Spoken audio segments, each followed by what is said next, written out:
Since I've started making these videos, Hot Mulligan has released 2 new songs, and I have only covered 3.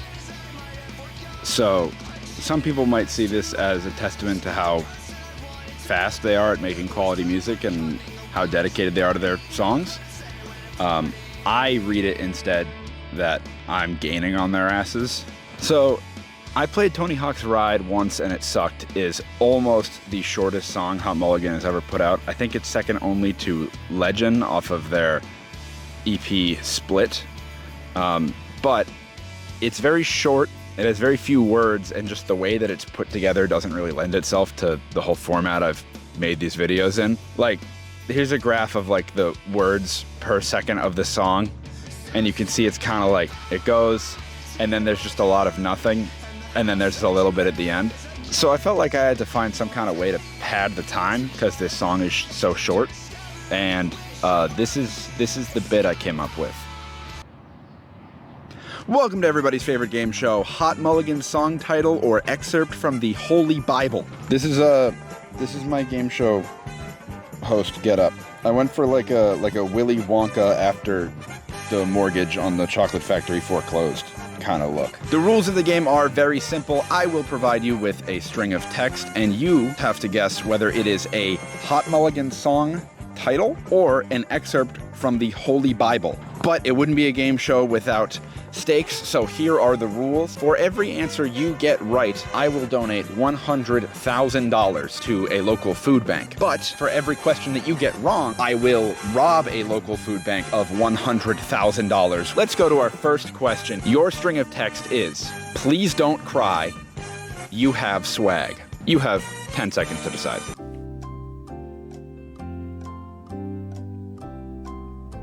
All right, time is up, and let's see what you answered. That is incorrect. I'm sorry. Honestly, kind of surprised you thought that was from the Bible. It has the word swag in it. This was supposed to be the easy question. Regardless, let's look at the scoreboard. I will be robbing $100,000 from my local food bank. That's kind of fucked up. You should really try to win the next couple. I don't want to do that. So, this is the first song off a new EP, so I'll talk about it a little bit. Honest and Cunning was released in 2015 under Save Your Generation Records. And it is, I think, one of the more forgotten projects Hot Mulligan's put out, which I think is stupid because I like it a lot. Honest and Cunning is not their shortest project at all by far. They've put out singles that were never part of any EP or LP. But for me, it's always felt like their shortest. And I'm not saying that to clown on it, to call it weak or not as impactful. I think it's short because it feels very punchy and quick and to the point. The sound of Honest and Cunning is a lot closer to the kind of Hot Mulligan sound that they would become known for with albums like Opportunities and Pilot, at least when compared to Fenton. But it still has its own kind of twist to it, a very sharp, harsh kind of twang to all the instruments and the vocals. I had a chance to call, but I didn't because my pride was so shot, so I never turned the shit that I stole on the pages I might have forgot. A chance to act like the person I wanted to be, who is clever and cunning. Oh God, is he funny? Knows what to say when at party. So I know that was kind of a long cutaway to lyrics, but what you just heard was this whole first section of words. And it's all kind of so fast and quick and together that I thought it was stupid to try to break it up. I think I had trouble finding what to write about this song because to me, it's a song and it's great, but it feels more like it has its place as the opener to the EP more than any other opener I think they've put out. It sets a very consistent tone for Honest and Cunning because it's short and punctual and harsh like a lot of the songs on the project are. And it's about one of the main themes of all the songs on here, which I think is about navigating, relationships, not just romantic, but interpersonal relationships as a young adult and feeling incapable of it, especially compared to other people you see who are better at it. And I said not just romantic relationships, but I mean, obviously also romantic relationships. It's a Midwest emo song. What do you fucking want? We're gonna whine about our girlfriends and our boyfriends. It's part of the fucking genre. Grow up. So Tony Hawk's Ride opens up with the singer reflecting on some conflict that he's been through. He says he had a chance to call, but his pride kept him from it. I think the exact contextual details of the situation are very intentionally omitted because it doesn't really matter what the situation is he's talking about. The song is more about the fact that when tensions rise and there's issues in friendships or in relationships, a lot of that tension can be relieved by just talking it out, but things like pride and nervousness and anxiety and grudges get in the way from people just kind of relieving that immediate stress, which can just build up into something even bigger than it might have started as. And he wants to make this call to fix things, but he feels like he can't. He reframes the call as the chance to act like the person he wanted to be. The whole interpersonal conflict is kind of removed from the context of what's actually going on, and instead viewed as a failure on his part. And he talks about this person he wanted to be as this sort of idealized version of himself. This person is clever and funny and cunning and all things that he feels like he isn't. I think he gives a really great practical example of what this version of himself is by saying that that version doesn't have any issues saying goodbye. He knows what to say when departing. It's really hard not to be awkward when dealing with goodbyes, especially with people that you don't know that well. And the singer wants to be as good at them as he feels like other people around him are. He wants socializing and meeting people and being with people to be as effortless as he feels like it's supposed to be. I've really always loved the word choice of cunning when describing this ideal social butterfly version of himself. And that's not just because it's part of the EP name, although I think Honest and Cunning is a great name for this project. He says this person is clever and cunning. And I think clever and cunning are similar words, but there's a key difference, to me at least. A clever person is aware and can react to situations and problem solve creatively, towards their benefit somehow. But cunning feels like the same thing with a sort of mischievous or maybe even malicious twist to it. Like, you might describe a Ravenclaw as clever, but you describe a Slytherin as cunning. Does that make sense? Personally, I've always had, some issues with social interactions, and this isn't me just trying to make this a pity party or brag about how awkward and different I am. Like, the truth is I'm not. I'm pretty socially capable, all things considered. I can keep up small talk and make friends well enough. But I've always struggled with the more complicated side of relationships and being oblivious to things that I feel like other people just inherently know. I'm not gonna make this video about shit about me, but my point is, as a young adult who's had to make a focused effort to kind of navigate interpersonal relationships in a more nuanced way, this song is very relatable to me.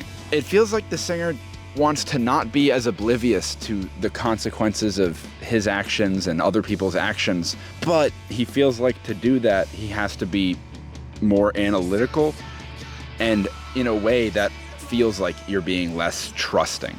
Calling it less trusting, I think, is too harsh. It's a hard concept to explain, but it's like, if you want to have healthy and long-lasting relationships with other people, you can't be just, this innocent, naive person. You have to be able to understand other people's point of views and conflict, and you have to be able to empathize automatically sometimes, if that makes sense. You don't have to be malicious. It's not a bad thing to be emotionally intelligent. It's a great thing. But it feels, it feels like the difference between clever versus cunning, or at least that's how he's framing it to me. I think it's a stupid way to feel about it, but it's a very real struggle for a lot of people. Growing up, kids are horrible people. Kids are some of the worst people in the world. But in general, kids are more open and innocent. And you have the guardrails of things like school and sports and activities and parents to kind of guide you in how to navigate relationships with your peers. But when you're a young adult, it can feel like you're thrown into the water without a float, and you have to figure out how to navigate all these new dynamics by yourself. I think I'm just mapping the song too much to my personal experience, to be honest, but isn't that kind of the whole point, right? Like, I don't know, I'm the one making the YouTube videos. Fuck you, little tiny baby, doesn't even have a YouTube channel. So I mentioned it earlier, but you can also hear in this the kind of sharp, almost like sandpapery sound that all of the instruments and vocals in Honest and Cunning have. I'm not saying that in a bad way. I just think sandpaper is a good way to describe it, because I think Tades' vocals on this EP take on a much more yelling, kind of scratchy sound to them, and the instruments feel a lot like sharper and rough. It's like, I feel like I can hear them playing on older, more worn down instruments. It's like they sanded down the strings of the guitar and the skins of the drums. Listen to this shit.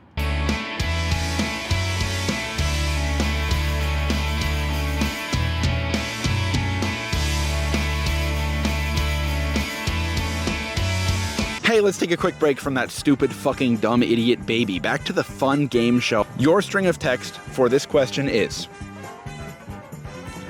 For my loins are filled with a loathsome disease, and there is no soundness in my flesh. I am feeble and sore broken. I have roared by reason of the disquietness of my heart. Lord, all my desire is before thee, and my groaning is not hid from thee. Now I ask you, Hot Mulligan song title or excerpt from the Holy Bible. You have 10 seconds.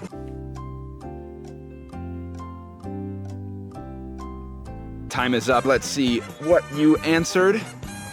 That's wrong. Good try, I guess. That was so fucking long. Really thought this one would be obvious. This is Psalm 38, 7 through 9.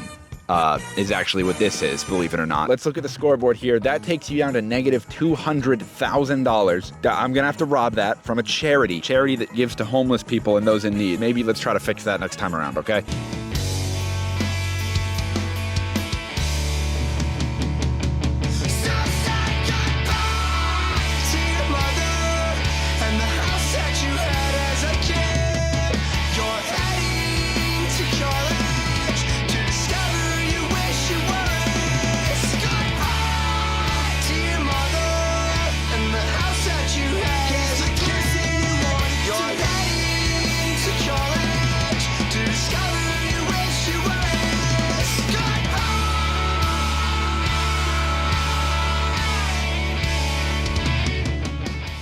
The ending of the song, I think, cements it and kind of sets up the rest of the EP to be about a young adult struggling with the changes of their life that have come on so quickly.